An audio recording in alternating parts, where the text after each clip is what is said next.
Welcome back to the 6th episode of the Behind the Bricks podcast. Today's topic is about the core of brick filming, and that's animation. Me and Tom discuss frame rate and everything about it, tips and tricks when it comes to animation, and we also give our own processes. So, without further ado, roll the tape.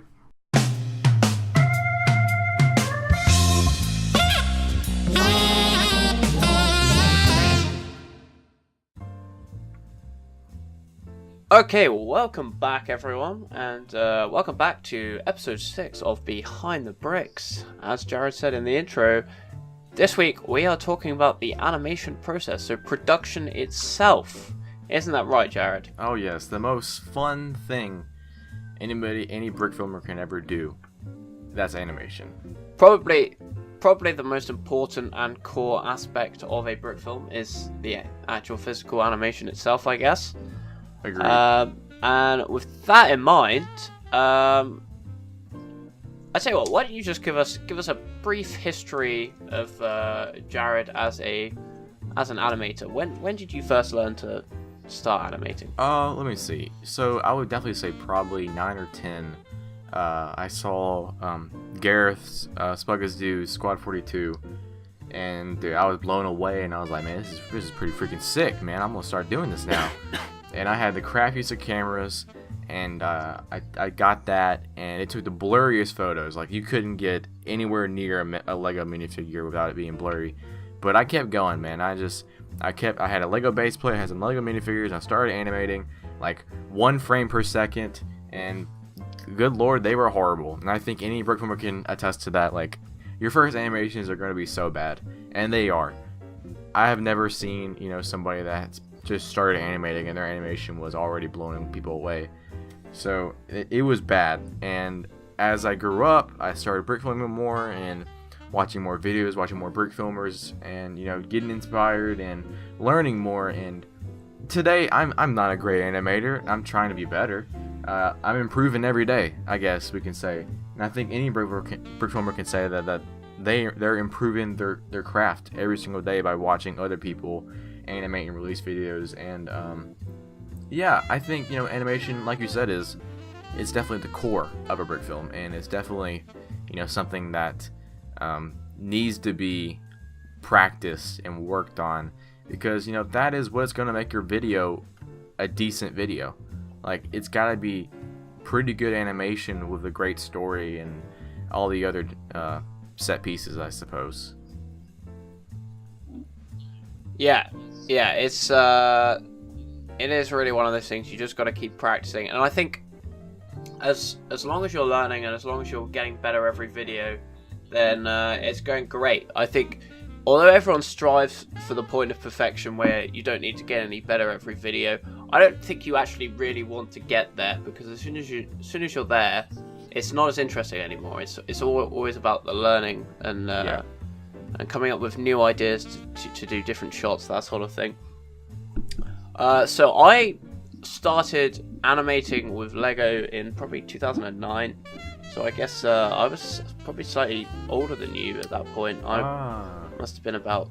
That was 9 years ago. I guess. So I mean, I think I may have started a little before you, but I was hardly started. So I think we were very similar at that time. We started. Having said close. That, funnily enough, although that was when I started animating with Lego for the first time, I didn't actually originally begin animating in the Lego medium. I started in a slightly different medium, in sort of the mind of a child. Me and my sister, we used to make Batman films with our teddies, and that would be stop motion, actually. Right.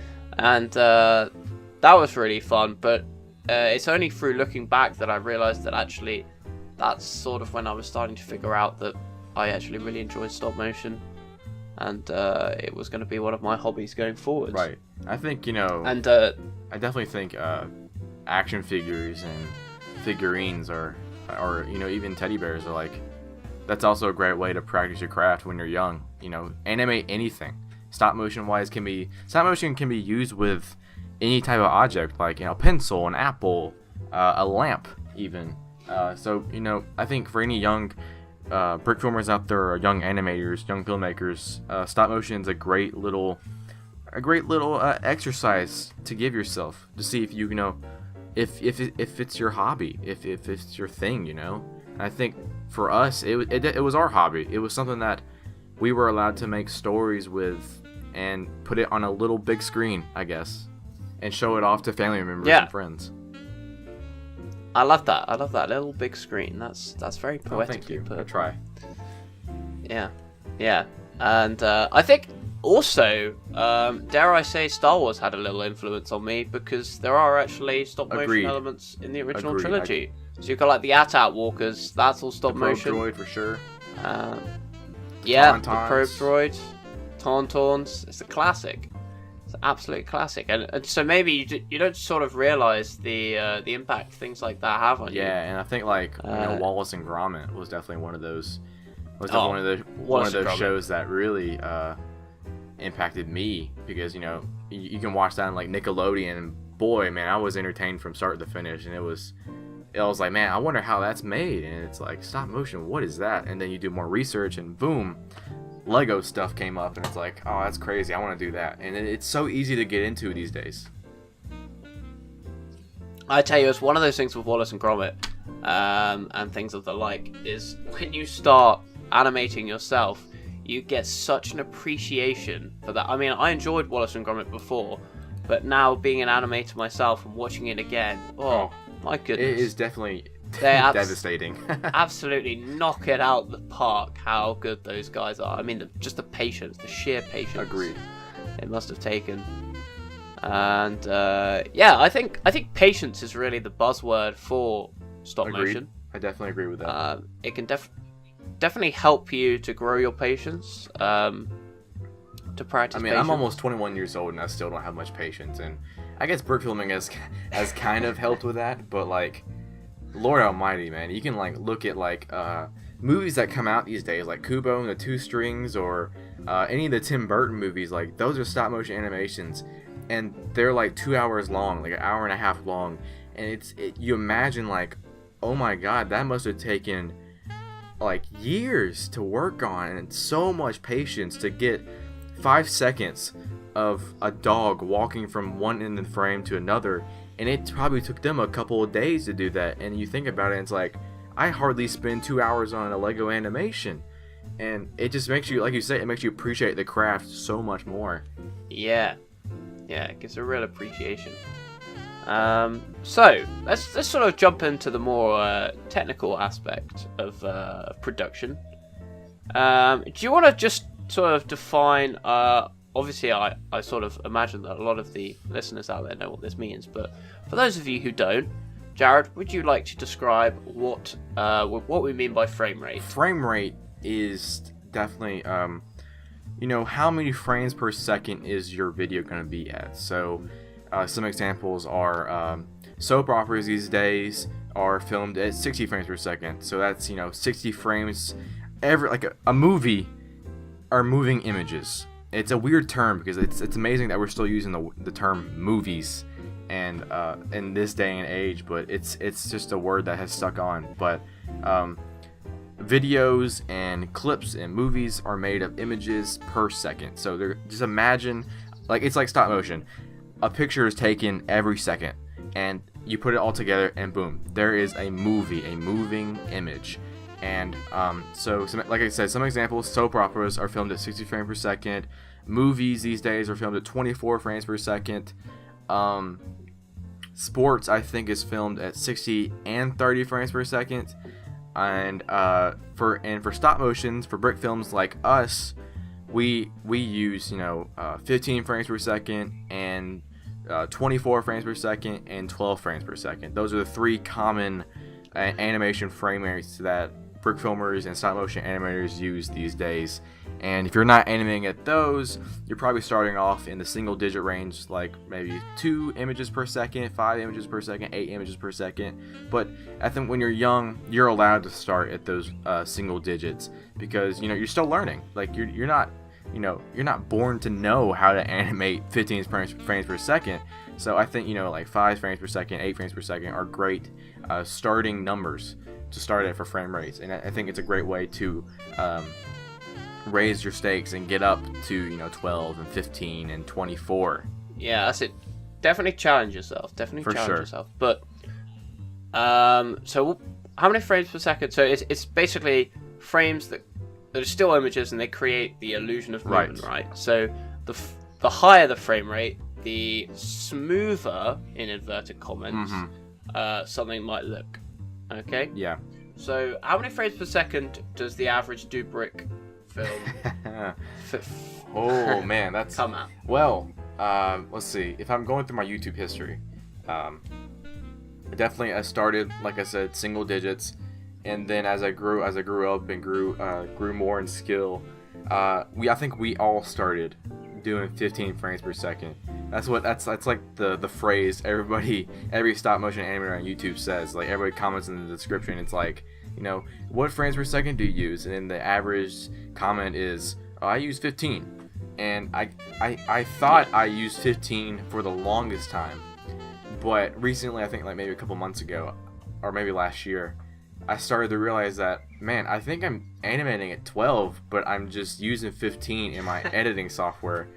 And so I guess now and forever going forward, I'll be using 12 and 12 and a half, because I like that look of, because it kind of gives it that choppy, not choppy, but, well, I guess it's a little choppy. It's like that half film look, because film look is 24 frames per second, and 12 is the half of that, and it kind of gives it that choppy, little fun, little cartoonish feel to it. And I love that look so much, and I think 15 frames per second is a great frame rate, but for me, it's just too fast.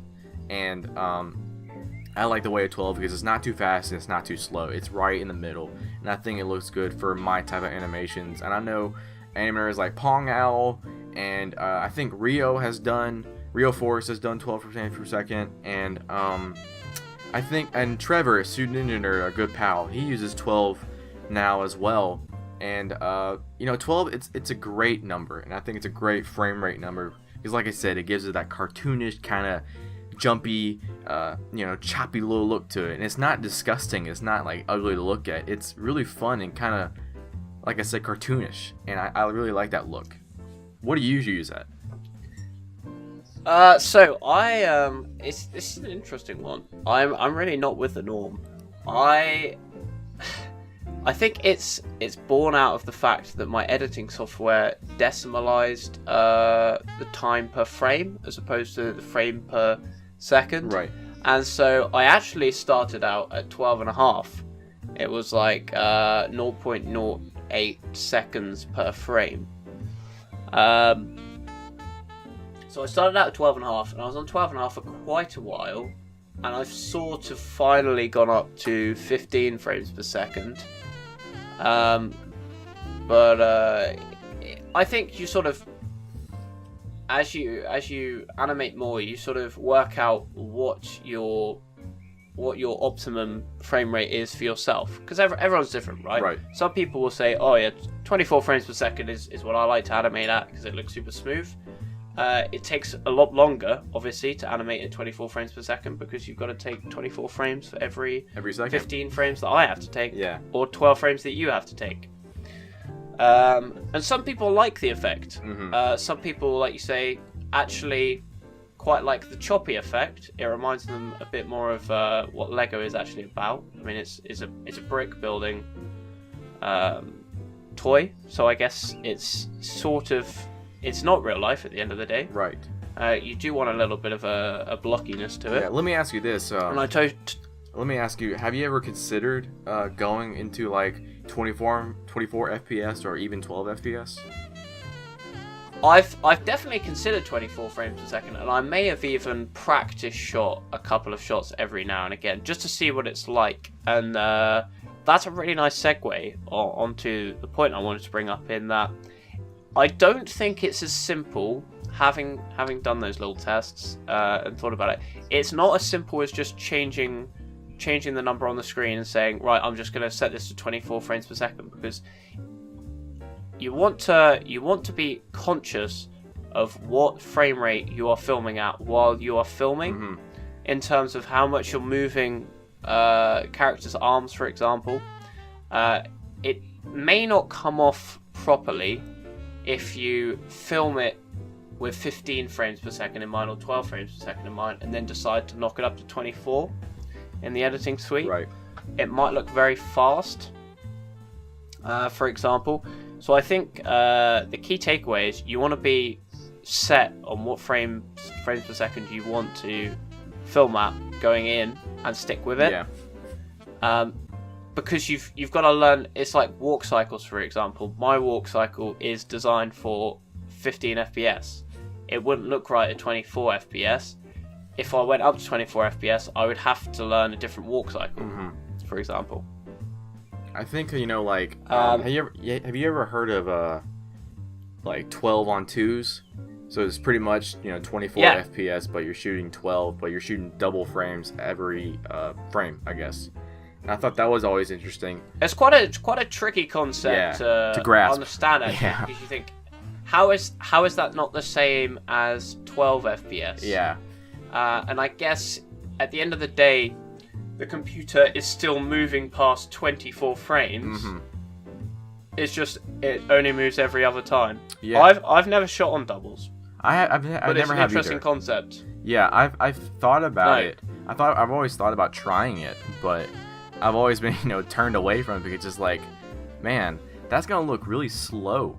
If I think about it, I'm not really one for that look, and I've always thought about shooting 24, but then, like I said, I've always turned away from it because it's like that's so much work. So, and like my hands are kind of big for these like little minifigures, and I feel like I'm just gonna barely touch it, and I may mess it up, and I really don't want to do that. I don't see how people like Keshin8 or Force Fire or Zach MG or Nathan Wells. I don't know how any of these people shoot 24, and it really boggles my mind because I'm just like, that's a lot of hard work, and I don't have that passion, that drive for 24 FPS. But I give props to anybody that does it and does it well, because it simply does look amazing. And it's kind of like the CGI talk, like it has to be done well for it to look good, and if you don't do it well, then it's gonna look terrible, and I'm not gonna like it, or the whole audience is not gonna like it. The other thing I'd suggest is if you sort of settle on FPS, it's good to sort of not change it up too often. Right. Because obviously the more time you spend practicing your craft at that FPS, you can start learning advanced skills and different methods and movements and stuff of minifigures and such forth. So if you stick around, say you decide on 15, okay, I'm going for 15. That's the average that everyone does. Let's try at 15. You can learn walk cycles. You can learn how. I've just done it. I've just done it physically. Obviously, you can't see it because the camera's not on. But another great tip I want to give, which I don't think people say enough, is when you're animating a minifigure, before you even approach the Lego, just do what you want your minifigure to do in real life, and just watch yourself doing it. I don't know if you want to record yourself on your phone or something. Yeah. Or look in a mirror. Watch how you move your arm, and you'll see if you lift your arm up, it's not a constant speed. It sort of starts slow, it speeds up, and then suddenly it might stop, or it might sort of slow down and just like overshoot the mark a little bit. And you just want to add in those observations you've made from that video, and if you can incorporate that into your and I think that's motion, a great transition to easing in, easing out, and yeah. So that's what it's termed. Yeah, easing in and easing out. And I think easing in and easing out is one of those skills I think that can really take a sort of a beginner level brick filmer and really put them up on the intermediate stage, and it's something that looks very believable, and people almost sort of forget they're looking at Lego. Obviously they're not looking at real people, but it makes it a lot more believable. But on the flip side, I've definitely seen some people that rightly say you don't want to over ease in and ease out, which is another reason why I say it's important to watch yourself, because you don't always slow your hand down. I mean, if you're going to punch someone in the face or hit something with a bat, you're not going to slow down as you approach the target. It's going to be a sudden velocity change. Yeah. So I just think it's important to just sort of think about what would happen in the real world. Yeah, and I think like a great video on easing in, easing out is definitely Fancy Pants' tutorial on it, because I think that's where we. Yeah, I think that's that was where a great one. I think that's where we all started on easing in and easing out, because he's kind of like that first brick filmer that kind of brought that to attention, because no one else really, said, hey, you should do this. Fancy Pants just came up, made a tutorial on, slowing down. It's like slow movements to start, big movements in the middle, and then slow it down at the end. No one else talked about that, and I think his video really helped a bunch. He'll really help this age of brick filmers and other animators to learn about easing in and easing out, and it was really key for brick filmers these days to learn about it and use it in their own animations. Yeah, and I mean, obviously, as with all sort of filmmaking, the best way to do this, other than practice, is just to watch as many films as you can and sit back and just sort of watch it from the animation perspective and think, why do I like this film? How have they done that? And maybe like pause the video and move it frame by frame, just to have a look. That is definitely look at their spacing. The biggest tip that we can give. Other than, watching tutorials and all that junk, but watching one of your favorite brick films, hitting the space bar, then hitting the comma and the period keys, back and forth, frame by frame, that has helped me on so many occasions to learn different techniques used by brick filmers, and it's such a key thing that many people don't know about. And I didn't know about this until a couple years ago, and it's made me such a better animator, so far. So I think it's definitely probably the biggest tip that we can give out. Yeah, learning through observation. It's definitely a big one. It's definitely a big one. Now, am I right in thinking you use a program called Dragonframe? I do. Capture your I frames? do. Thanks to my main man Trevor, aka Suited Ninja Nerd Productions. He has come in the clutch and helped me out with Dragonframe, and I got the newest version. I'm super pumped to use it in any new project I'm here to make, and it is such a lovely program, because there's definitely all types of programs out there, like iStop Motion Pro for the Mac users. Monkey Jam was definitely one of the first ones for XP, not XP, but Windows.